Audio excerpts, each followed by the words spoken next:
Pratondramani mama. Owo fidi atwa ne wo hia dɔso.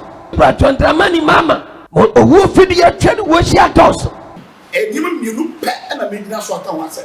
Me se enkom che na nya me yi kyira ko agifo ni bi no. Me nkasa ye ntro. Number 2, enkom che na nya me yi kyira wo no. Metumi gyina so se anamo bi wo ho a ebi ankotu ni se ne ekoi na adan fo wo ni ba.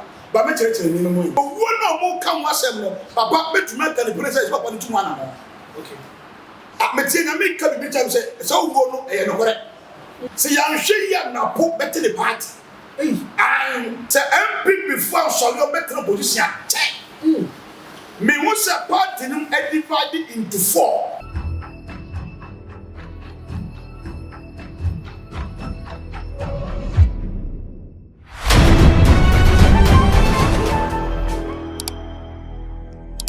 Obofour in the day mama call about KSTV so. Eda must be best man so the best respect to KSTV na my like no much share. So I tell me say the video better from your bedroom. And then 31st of December. And then I cross over to 2025. And then no about me am missing I say about me am papa. Prophet Solomon entry be one friend power. And then no in be a social media so some social media so no. Mr. Smith no mentia say just me here then. We papa na me be so. Ubekaya nansi na yetu aba elete your excellency John Dramani Mahama Obofour aba ni wie no asofo na edifo ne bebre egeka nsem bi a menti ase edifo na omo hye nkom se ono obeba power no omo hye nkom wie no omo se da bi se ni si edwaso on the 7 January new year obewu bigidi se what it is answer internet case for CNT and the end that you about prophet change you be say aso insem na edifo ka say your president already be President John Dramani Mahama say ye did say edwaso and I say ye did say ina I say obewu I am back Obofour o ma ye twan ho ye ba na ye pia papa ye ni papa edu John Dramani mama ehia a Christopher nyina Bible owo fidi atwa ne wo hia ne dɔso owo fidi awurade ayi akyerɛ me ya atwa ne wo hia ne dɔso Obofour some of my papa here back here papa you want call oh yeah apostle what you want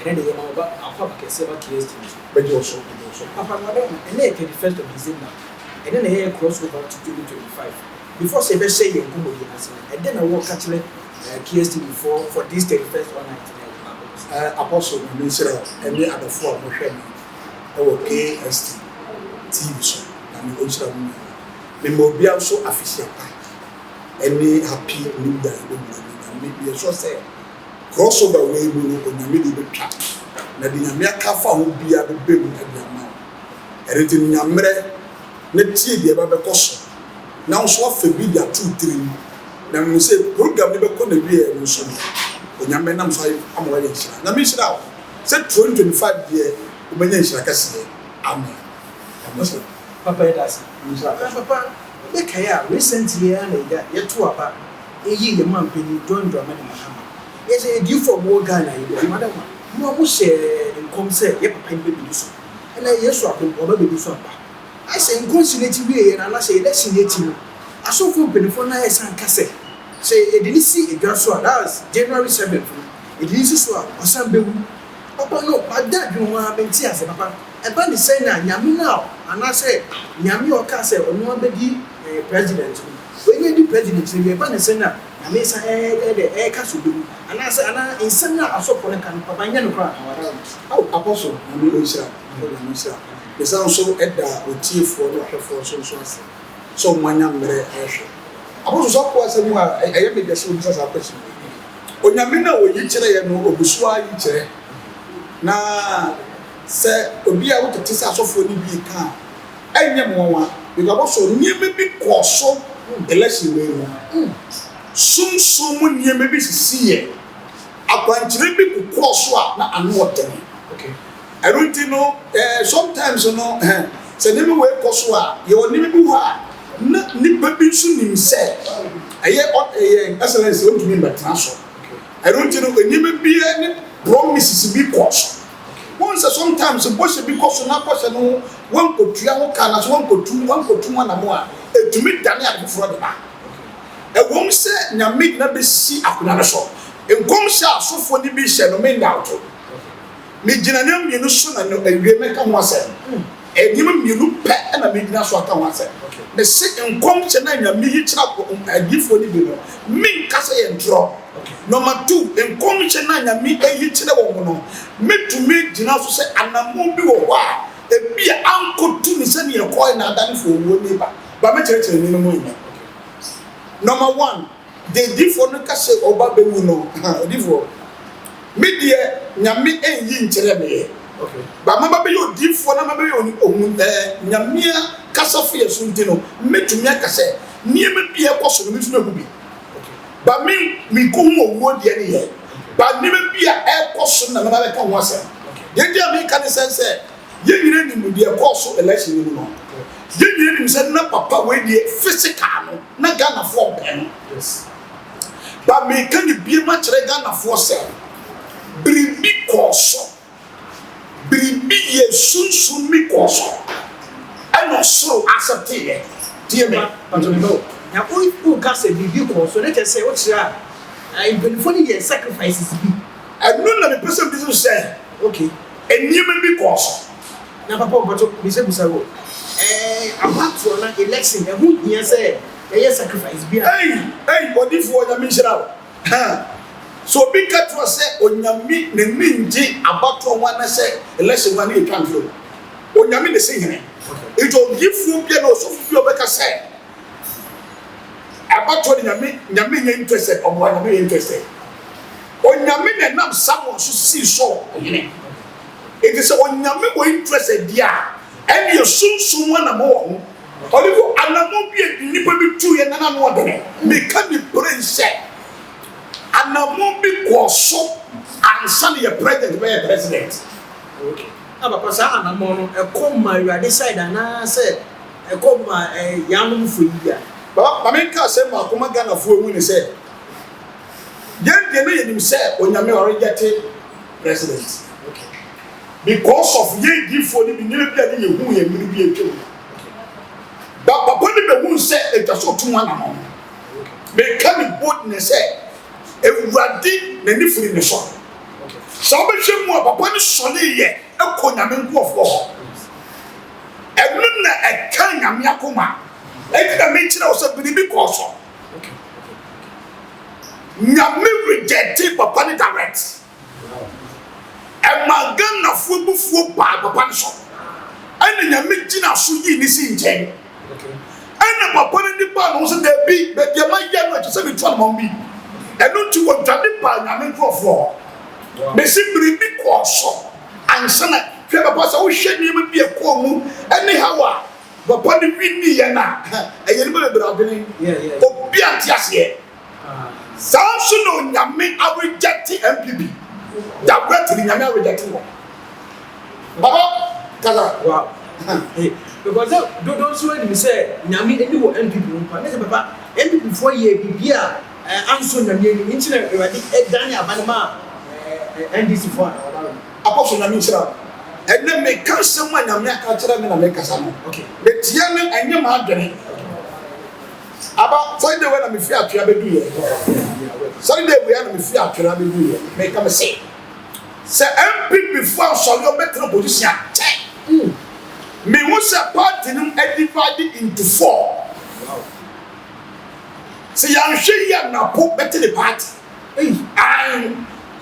na po baba gina say yan tu so aba wow me see onyame reject MPP say me edu mbiri bi onyame ha me ka di premise onyame reject Mahama direct me ye di fo kese mo Ghana e fa no e ye odi fo bemba ka sa di mo ni pachi na no sini so papa ni ne hu se da bi papa no so ya wa se wa ye biribi ma nyame gofo no okay e so be sha papa ni di mirika di mpanimfo bi fa underground e ko hu bemba okay bye papa ye papa bempa so asina nse no ne hu sem bi ba but ene no ye kan wa sem yan go ochira na na say maybe after the first remember they be kan wa sem it just go share social media no so I said asofini bi no so start And so rich say you have a asem wo ho me make asem kese wo ho baba me kasem be Ghana fo be da o mu ntiase da okay afo be mpa me da se be tuo se kim okay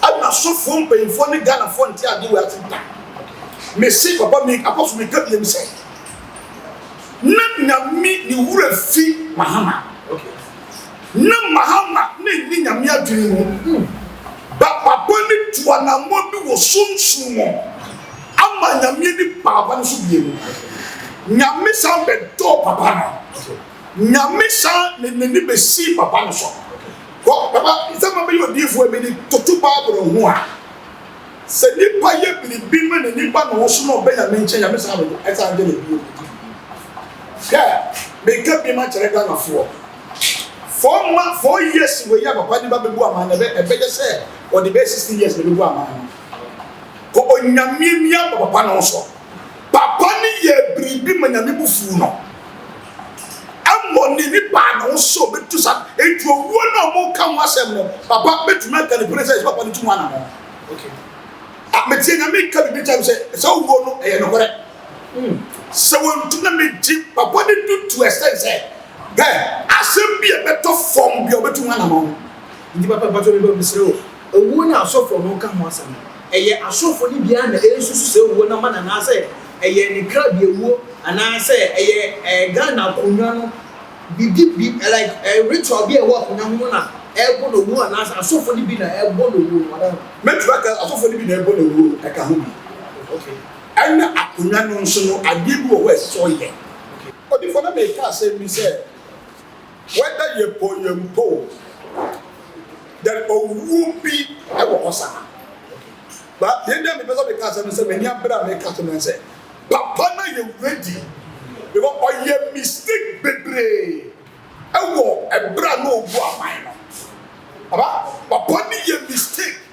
ama me say hwe ba me ka say mo Ghana ha me ka say mo e o fi di ka tracation amo bibia no wo hwe me yie hwe that about me ka bi mu say papa John Mahama boy mistake bebrele ebe no go aman no but continue to no so there be why mistake both physical and spiritual denti ebe ma edis yakọ etire pa atna kunye no so ate eya don ku fa bi omu do mo ba sofo ho me ka brother tara ayon ku fa bia edis fo edom ho bo no bi ni sabi dem fi di nkomo omu di sabi dem fi asofo ni bi even edis asofo ni bi edis sabi dem abata akwa ni mo mfo ni hu ya do mission ho kombi mission sabi dem fi hu kombi 2020 ho papa me pena minimum de nyame aka fa mo e no so benda ani enim asem o we me ka bi matara wow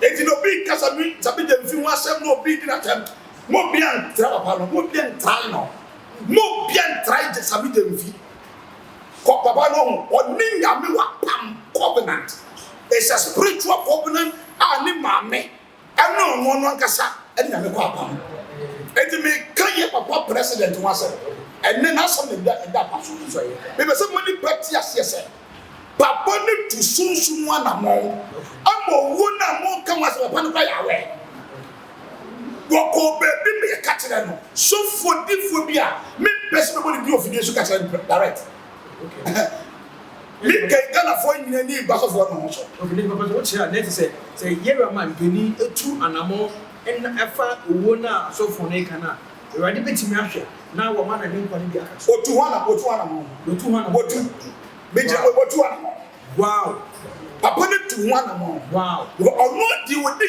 yedi ka tell me na okay e papa ne ya we wodi fu bi ka tell me di fu ka se bo Ghana ha papa o ka tell papa no te say ni say na me hu say da wodi na wo be wini na wo wini a say ni say na beto no sa ni wadi tell me sadi wona ka tell be wa twea se say ni say na papa no hu ye ti odi fu ni ka tell say wo be wini na wo wini a say na beto ana papa ni tu won papa ni ya we papa we also on ka wase on say this for an so ye also mon ko on papa ye omo ya ebi mu ya we e fo ni ya we what the pass end this before be ko wase Be a can was me. Because the buffers me, I said, I saw for them penny for the niggas. They told us there was in penny for one more say, I say, obey ye, man, penny, and I be see a bigger. So, when they say that, we were about who what see me to us. Me, but some yes, I don't know something that one. Wow. Get family. Out of four, you end up passing. Case to viewers, end up passing. It's as I saw for no social media. I'm kind of dramuchi, Dabi. I'm kind of dramuchi. Say, Cato say, Yamutan, case to me. Yet in December, bro. What I say, yet in summer, a mood dog. You peer papa. Now, papa, my like in your air cost into details. Yet in December, bro, on Cassa. Yet the interviews upon interviews. Like more of spiritual interviews. Okay, what I say? It's what I myself say, we pick him papa na man that TV na say. Pick papa na friend. Any spiritual problem. Say we djuma nko ye, we going to sem, djuma sem, we worry sem, say we pe ba. Odofo for me papa na man. Na friend. Say papa, me share KS TV. And I me pick on man. Papa say na hear me. Na I bet you. So only papa get encounter one na. Ready for me papa so. Na obesere. You ready for me papa so. Papa na yemna e say and then who say yeah workers no how almost here almost 31st and when papa make sure say we go to farm na meja no we see here for 31st na me shira now after the 31st remember but na see dey do komo deep na me shira apart from me shira me samso echia eye ahwefo obohwe say na me ka for eye NDC eye papa John Dramani a president. American assembly for a wood national minority as I said. So, oh, Yahweh. Now, the Americans say a mark Ghana for a Makoma M2, a Mobia, a Madium Sino. Or Yahweh, Papa. Now, the money going in at TSS. Yo, Abrabobi or what? So, 1 to 1 more. Or San Capta. That was the more TSS, give up on Mahama. Nay, himself, maybe God, Ghana for Bufuno. Ghana fought to Abetian and Obofour. You papa Santa Yenica say me say. Ni Ghana for say Obofour the two ni free home. It did not pen him say. Papa went to me maybe muta. There is someone yamuti me say. Ya Abrabana Obo no. E twase otusu one among. Apostle. Because some more tia say. Papa John Mahama wo tu na mo bias na otrap na so. Okay. It did the Ghana for Kenya no na soji. Me na me catch them. Me be say mo ni panya tese say what the no bobo ewade ni bi ka say nyame die ni bufu no bufu nyame reject no me ka di because biribi cause biribi siye ama nyame bufu no okay ama papa ni ba no so tu wana mo e je na mo tu no anya me sambe do ni bi ka be papa ni kuta ku baba papa no ekutak na wapa papa no ekutak na wapa me ka bia say sa papa we Obama sofo okay any menace me ka bia afidikasi yesu say whether you are Muslim you are Obofour ocean papa akansa papa edie ni e wo enema ekoso papa de na no sam eba besi papa ye be say papa say edaba na papa etena se edie eduma e wo aso no na den na ye haye na ye de papa aso ye so na se de papa wo aso de papa e be de e be fa ho so de e da boy we man adama edi we e be ti akwan de edani da wo ye aso we ene da ni da wo ye so na apostle na minister of the many professor so bisa me da me ye cancel Tuesday biala metna se aba adia medjuma kase pa ni bi but obi a wonya stroke na doctor for you mo edjuma no ntumi e be so mo sadi pa ne bere stroke okay obi a se ma no atia okay obi a se ma nan stroke me enfo me ho embere dudu edi wo de for ne pa ne bere okay from me we ya bia doctor ka kire wo onyame ama me sa tumi no you are like ya bi wo to me say me dia go hospital doctor phone to me ya nwadwuma eye badwuma edi kan ba baba me sure no ha madam fu bi e wo America but they also na down for seems kidney problem na as Africans on what to do unya into no or the to me no pete so oh or the bagana obi beti ma hwe aba wadama sani pay say ya de brewa nipa no America ya nipa wo Ghana sisi wadama ube de ni nipa no ube de ti ma hwe nipa so o kid nipa no wadama apostle na minister wo emre bi obi ko Yesu sense ade wo bi asi me enko me fie wo kasa me wadie ni akwankyera me ye dia ma okay mo Ghana mo wadie betumi aye papa bi wo UK olum so sana brogu na brogu ni choki no broke kese na ntwana no na ma mi ba ha mama me no nkobu aso de mu ba ma brogu ntumi na ne wo UK and family mo se ni pa ni ha okay ni pa na mfra mi kidney me to me dia die bi ekutuo dia die bi aka ho ma ni pa na adwade ya powerful kidney me to me ma wekutu okay what's a good young you? Your red one and your normal one. Yes. Minchim, go be here. We got a also HIV, said then. Who did the answer? Tuesday and a Sunday. Bob said, we need share 101. Oh, friend, Amana. Meant to me no be share 101. But what about the minister? Me no more to me a friend is I win him a tree, I would my friend is ah, depending on me, some more than the person I'm in the mouth. When you get the continue, okay. Where the personal one I made them out. Okay. I 0246 0246 83 26 0246 83 26 Sana money be a yamina. Okay. Over to me was happy more so. Okay. Over to me audio me was so. Okay. Over to me a friend was so. Okay. Now a help behind if I don't want to be Papa, what do I go I say in crata some why ye Juma or near crata. Papa, Sandy Papa say, oh, what would you, Papa Adama, or from better my born on crata same. But the main young pair with the deer or the more pay. Okay. The deer in a picture, powerful. A deer or person in crata, a person caught in crata woman. On for side in his enemy, and then the picture pay as a Papa, what would you point away? Out of the minister apostle. I mean, so much power actually would a school dance. I am Medina as a school as a bro, I walk and can approve. But made a new Madina as a Medina as a boutique. I want to make power. Who don't do Madina as a boutique? School dancing. Well, it has a best for school dancing. Who they has a best for school dancing? Who should offer a man, boy, and another good team national. But me, I mean, Papa, you never was it. Apostle, I mean, I don't for some catcher. Say, I did not KSTV. And the instant bro, what do you say? Never, now we entrance oh KSTV. Turn it down, where the interview said the bro. And the Papa better answer 1 Now, you put deep into the Bible.